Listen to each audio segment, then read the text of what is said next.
이런 얘기를 지난 14년 동안 대학에서, 교회에서, 방송, 신문에서 다 했는데 변화된 게 하나도 없어. 그럼 왜 그러냐 이거야. 이렇게 좋은 얘기를 해주는데도 안 들어요. 치료를 잘 받는 사람의 상대적으로 치료가 안 되는 사람하고 가장 다른 점의 첫 번째는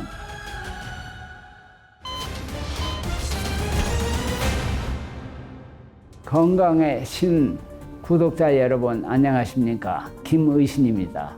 MD 앤더슨이라는 암병원에서 32년 동안 내과 및 방사선과 교수로 근무하는 동안에 우리 한국계 환자들이 가장 치료가 안 된다는 그런 느낌을 받아서 왜 치료가 더 안 되는지, 또 어떻게 하면 치료를 잘 할 수 있는지 짧게나마 말씀을 드려서 도움이 됐으면 하고 이 자리에 섰습니다.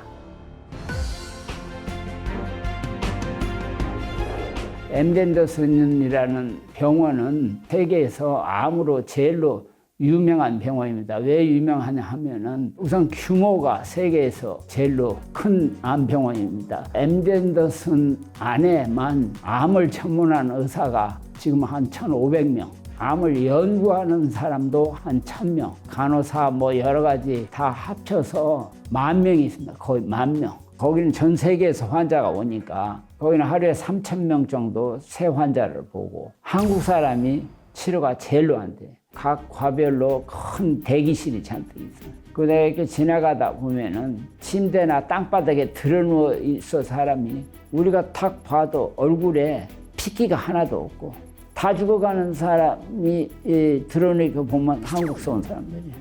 서양 사람은 다 앉아 있는데 환자 같은 사람이 거의 없어요. 이게 환자인지 가족인지 혼동할 정도. 근데 한국 환자들은 처음에 대개 몇 년이나 살겠습니까? 이야기 얼마나 잘 듣습니까? 이렇게 물어봐요. 근데 미국 환자들 뿐만 아니라 서양 환자들, 최소한 제 경험에서 보면은 그런 질문을 하는 사람은 단 한 사람도 못 봤어요. 왜냐하면은 내가 몇 년 살 수 있나, 죽고 사는 것은 의사가 알 수가 없어요. 죽고 사는 건 그야말로 하나님만이 알지 아무도 알 수가 없어. 알 수가 없는 그런 질문을 하는 사람도, 그걸 답을 하는 사람은 더 웃기는 거야. 근데 이상스럽게 한국 환자들은 그걸 물어봐. 그리고 또 한국 의사들은 그걸 막 아주 그냥 금방 대답을 해. 그런데 미국 사람들은 절대 그런 거 물어보지도 않고, 그걸 한국 환자가 물어보면은 답을 우리는 잘 몰라요. 그러면 한국 환자들은 왜 이렇게 유명한 사람이 그것도 모르냐 하는 식이야. 일반적으로 암 환자한테 쓰는 약은 거의 30%뿐이 안 들어요. 재발하는 환자들 10%뿐이 안 들어요. 그리고 새로 나온 약들은 되게 1%뿐이 안 들어요. 그러면 우리가 그걸 설명을 한다고, 이건 새로 나온 약인데 1%는 안 듣습니다 하면은 미국 환자들이나 가족들은 그 자리에 앉았다가 뻘떡 일어나요. 그건 박수를 치면서 나는 살았다. 근데 한국 환자들은 똑같은 얘기를 하는데 고개를 팍 쓰고 막 그 책상을 치고, 괜히 왔네, 돈만 없애겠네, 이거 하나만 하네, 이렇게 나온다고. 정말로 제가 32년 있는 동안에 보면은 미국 사람들은 암을 그냥 우리가 흔히 당뇨병 알았다고 우는 사람 봤어요? 없지. 고혈압 있다고 우는 사람 없어요. 근데 한국 사람은 암 걸렸다 그러면 대성통곡을 해. 그리고 특히나 암 치료가 안 된다 하면 남이 옆에 있든 없든 땅을 치고 울어. 어떤 사람은 분통 터져 죽어. 억울해서 자기만 걸린 것처럼. 특히 가진 것이 많은 부자들, 재벌들은 착각을 해. 돈만 있으면 뭐든지 할 수 있다고 믿었는데 고칠 수 없다니까. 이게 어떻게 된 거냐, 이런 식이야. 너무나 많은 걸 써보지도 않고 놓고 가야 되니까 억울해 죽죠. 이게 미국 사람들은 우는 사람 한 사람도 못 봤어. 자기 하나뿐이 없는 아들, 딸이 암에 걸렸다 해도 울거나 뭐 슬퍼하는 표정을 짓는 사람 내가 하나도 못 봤어요. 너무 신기해서 제가 왜 울지를 않습니까? 거꾸로 물어봐요. 왜 울어야 되냐? 그냥 치료하면 좀 좋아지고 치료 안 하면 나빠질 텐데, 치료를 잘 받는 사람의 기본적인 태도, 상대적으로 그렇지 못한 치료가 안 되는 사람하고 가장 다른 점의 첫 번째는 생각의 차이. 그 생각이 긍정적이냐 부정적이냐. 치료가 잘 받는 사람은 처음부터 긍정적인 생각을 해. 근데 치료가 안 되는 사람은 처음부터 부정적으로. 똑같은 병이나 약이나 이렇게 해가지고. 그게 가장 큰 차이예요. 그러니까 치료가 세계에서 제일로 안 돼. 제일로 중요한 이유는 한국 환자는 의사들의 말을 안 들어요. 근데 그건 미국에서뿐만 아니라 한국에서 있는 의사들도 저한테 얘기하는데 한국 환자들은 최선의 방안을 환자한테, 가족한테 설명하면 이해해놓고 또 다른 병원에 가서 또 얘기 듣고 적어도 3군데 다니면서 얘기를 듣고 마지막 판단은 자기 생각대로 하는 거예요. 자기를 이렇게 충고한 의사들 얘기로 따는 게 아니라 환자 자신이나 가족들 의견으로 따라버려요. 결국 말을 안 듣는 거예요. 그러니까 치료가 안 되는 거예요. 전문가들을 믿지를 못해. 항암 치료를 해도 고생고생 하다가 죽을 바에 뭐하러 항암 치료를 하냐. 그런데 해보지 않고는 그 부작용을 아무도 얘기할 수가 없어요. 부작용이 사람마다 다르기 때문에 어떤 사람은 부작용이 전혀 없다니까. 어떤 사람은 엄청난 부작용이 있고 어떤 사람은 머리가 다 빠지는데 어떤 사람은 하나도 안 빠져요. 해보지 않고는 그걸 알 길이 없어. 근데 미리 까무라져 가지고 나 못 오겠다. 이것은 바보 같은 생각이지. 근데 그걸 싸워서 이겨보겠다. 이렇게 한 사람은 결국 그게 잘 돼. 근데 처음부터 그거 뭐 1년뿐이 못 산다는데 해서 뭐냐. 그런 사람 하면 역시 안 돼, 치료가. 반응이 안 좋아. 우리 생각이 우리 몸을 컨트롤하기 때문에 그렇게 된다니까. 생각을 우선 긍정적으로 하고 전문가 의견을 들어야 돼요. 가령 이제 90살 먹은 사람이 그런 췌장암에 걸렸다. 1년 고생 치료한 다음에 돌아가셨다 하면 그건 사실 치료 않는 게 낫거든. 90살 먹은 사람은 어쨌든 다른 걸로 죽을 가능성이 많거든. 그러나 그냥 35세 된 사람이 아이고 1년 고생하다 죽을 바에는 치료 않는 게 낫다. 그건 아주 바보 같은 거. 살 수도 있어, 오래. 그러니까 그건 일률적으로 얘기할 수 없고 또 다른 지병이 있냐 없냐. 근데 이런 여러 요소가 종합되거든. 이 전문가가 해도 맞을까 말까 하는데 환자 가족이 멋대로 그렇게 정하는 것은 아주 잘못된 거예요. 우리가 할 수 있는 최선을 하면은 그 관리를 할 수 있고 또 1, 2년 사는 바에는 죽는 게 낫지 않냐. 이렇게 얘기하는 사람들이 이제 많이 있는데 우리가 생각하면은 많은 연구가들이 그런 걸 조사해서 보니까 단 3개월을 연장시켜서 살아도 그게 가치 있다 그래요. 왜냐하면 그 사이에 인간으로서 본인 자신이 달라진다 할까 또 주위의 가족들이나 많은 사람을 변화시킬 수 있다는 거야. 그러나 금방 죽어버리면 그런 기회가 없다는 거야.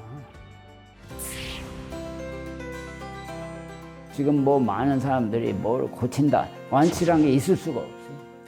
그냥 레미션이라는 영어로 쓰는데 그건 일자 중지시킨다. 암을 일으키는 요인, 암의 진전하는 그걸 연구들 많이 해보니까 너무너무나 많은 거야. 사람마다 다 차이나.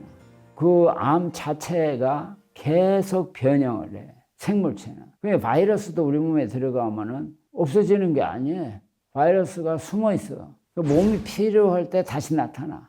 바이러스는 일반적으로 약도 없지만 이게 변형을 해가지고 지금 코로나 같은 거 계속 변형한다고. 그러니까는 제약회사도 만들 수가 없는 거예요. 이게 계속 변형해서 듣지를 않으니까. 당뇨, 고혈압처럼 생각하면 돼. 우리가 근본 치료는 못해. 그러나 인슐린을 발견한 지가 100년 됐어. 인슐린이 부족해서 당뇨가 생기거든. 근데 인슐린이 부족하지 않아도 당뇨가 생겨. 간에서 작동을 안 타든지 작동을 해도 그게 조직에 가서 잘 사용이 돼야 되거든. 근데 이런 여러 가지 다 연구를 해서 약이 다 나와요. 그러니까 이걸 지금 종합적으로 여러 가지 써서 치료가 잘 되는 사람도 있는데 안 되는 사람도 있어요. 다 해도. 근데 어떤 사람은 그냥 인슐린 주사 하나만 가지고도 조절이 돼. 어떤 사람은 다 써도 안 되는데. 그 사람마다 너무 달라. 암도 마찬가지야. 어떤 사람은 아무리 우리가 약을 써 벨지타해도 안 돼. 어떤 사람은 한 치료로 그냥 한 10년, 20년, 30년. 옛날에는 암을 진단해서 대개 5년 이상 못 살았어요. 그러니까 5년만 살면 다 낫았다고 그랬다고. 근데 지금은 30년 만에 재발하는 사람 많이 봐요. 그러니까 10년 지나면 낫았다 이렇게 오해하는 사람 천만에 많습니다. 10년, 20년 후에 재발하는 사람 많아요. 이게 왜냐?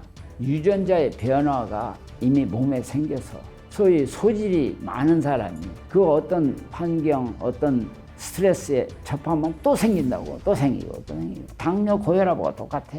지금의 최상의 우리의 목표는 암을 관리하는 거야. 치료하는 게 아니라. 죽을 때까지 자기 수명대로 암 가지고 같이 살게 하는 거야. 통증, 그건 이제 증세 치료고, 암은 세포가 막 자라는 거야. 자라지 못하게. 암은 당뇨, 고혈압처럼 만성병 중에 하나. 그러니까 관리를 잘 하면은 자기 수명대로 살 수 있는 현재의 진단, 치료가 나와 있으니까 암을 걸렸다고 해서 죽을 병, 뭐 이렇게 생각하는 것은 잘못된 생각입니다. 그래서 무엇보다도 암을 잘 이해하는 전문 의사를 만나서 그 전문 의사가 하자는 대로 따르는 게 제일로 중요하고, 그 다음에 암은 전신병, 유전병이니까 수술이나 방사선은 국소치료로 일시치료고, 또 다른 여러 보조치료를 융합해서 하는 것이 가장 올바른 치료인데, 환자가 할 것은 치료를 잘 할 수 있도록 체력을 유지해야 돼서 잘 먹고, 잘 먹는 것은 영양식을 골고루, 그 다음에 잘 마시고, 지금 프로테인이 농축된 여러 가지 물, 뉴케어라고 해서 깨소금을 집어넣어 가지고 프로테인을 아주 맛있게 잘 만들어 놔 있는데도 그걸 하루에 7개 내지 8개를 마시면 되는데, 한국 환자는 2개 이상을 마시는 사람을 내가 본 적이 없어요. 미국 사람 마셔라면 그 자리에서 10개를 마셔야 돼요. 나도 실험을 해봤는데 나도 그 자리에서 10개를 마실 수 있겠더라고. 그런데도 한국 환자는 2개 이상을 못 마셔. 왜 못 마시냐? 이 정신적인 근심, 걱정. 이게 있으면 딱 내려가지가 않게 돼 있어. 또 이제 잠을 못 자는 사람은 치료가 안 돼. 잠을 못 자는 것은 여러 가지 원인이 많아. 근데 한국 사람들은 대부분 보면 쓸데없는 근심, 걱정. 한국 여자들이 제일로 그게 심해. 뭐 자기도 지금 죽어가는 판국에 자기 죽은 뒤에 남편이 어떤 여자하고 살까 그걸 미리 걱정해. 재벌들은 내가 죽으면 우리나라가 망할 텐데, 내가 죽으면 수십만의 사람들이 굶어 죽을 텐데, 이런 생각을 해. 그리고 이미 연구가들이 근심 걱정의 96%는 다 쓸데없는 거라서 4%만이 가치가 있는 근심 걱정이다. 그 근심 걱정을 하면은 잠을 못 자게 돼 있어. 그리고 근심 걱정을 하면은 위장이 작동을 안 해. 이게 아무리 좋은 거 먹어도 근심 걱정을 하면은 장에서 흡수를 안 해.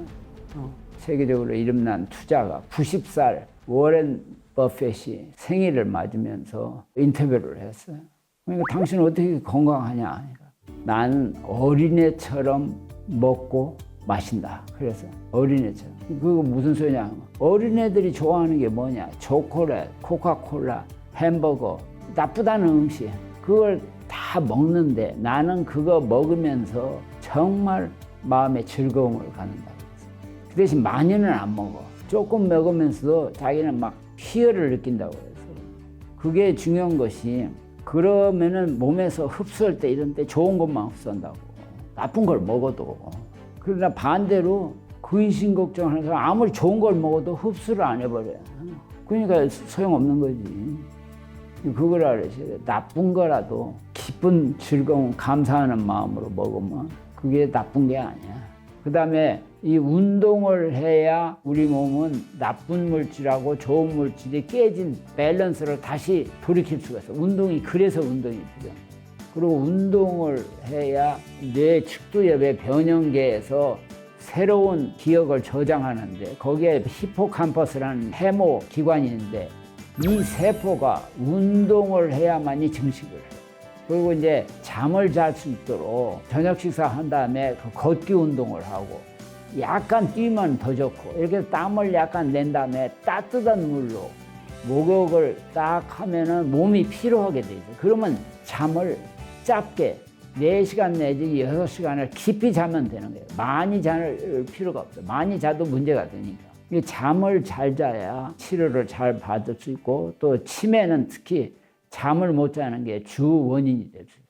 우리 몸은 육체뿐만 아니라 정신, 영혼 이런 것이 다 조화돼서 조정이 돼야 되기 때문에 의사는 육체만 다루는 걸 꼭 기억해야 돼요. 그러나 이 정신적인 영혼적인 것은 본인을 잘 이해하는 가족들, 친구들 그런 사람들하고 처음부터 도움이 필요하다고 알리기도 하고 그런 사람들하고 자꾸 만나서 얘기도 하고 식사도 하고 이렇게 해야만이 치료를 가장 적절하게 잘 할 수 있고 그리고 죽고 사는 문제는 절대로 의사에게 달리지 않고 본인에게도 달려요. 암을 대수롭게 여기지 않는 사람은 암을 이기는 사람 중에 하나야. 소위 이제 깡패 출신들, 또 감옥서에 많이 들락날락 하던 사람들, 이런 사람들은 암 걸려도 무서워하지를 않아. 평소에 늘 죽을 고비를 많이 겪었던 사람들. 나도 월남에 가서 2년이나 있다 왔지만 거기서도 보면은 그냥 총탄을 여기저기 맞고도 가만히 있는 사람이 있어. 근데 그냥 이런 팔뚝 이런데 한 방 맞고도 소리 지르고 막 나 죽네 어찌내사고 그렇다고. 암을 그냥 보통 일반 만성병으로 생각하면은 놀랄 게 하나도 없거든. 그런 사람은 치료가 잘 돼. 지금 그래도 많은 좋은 약, 좋은 방법이 나와 있으니까 우선 생각을 긍정적으로 내가 병을 이겨보겠다. 그러려면은 되게 어떤 목적이 있어야 돼. 목적. 왜 내가 살아야 되는가 하는 목적하고 똑같아. 병을 이기기 위해서도 막연하지만은 그런 어떤 목적, 내가 살아서 남아있는 동안에 남을 위해서 무슨 일을 하겠다든지 이런 생각을 하면은 몸이 활성화된다고. 그러니까 반드시 그런 생각을 일부라도 해서 병을 이길 수 있도록 하시면 되겠습니다.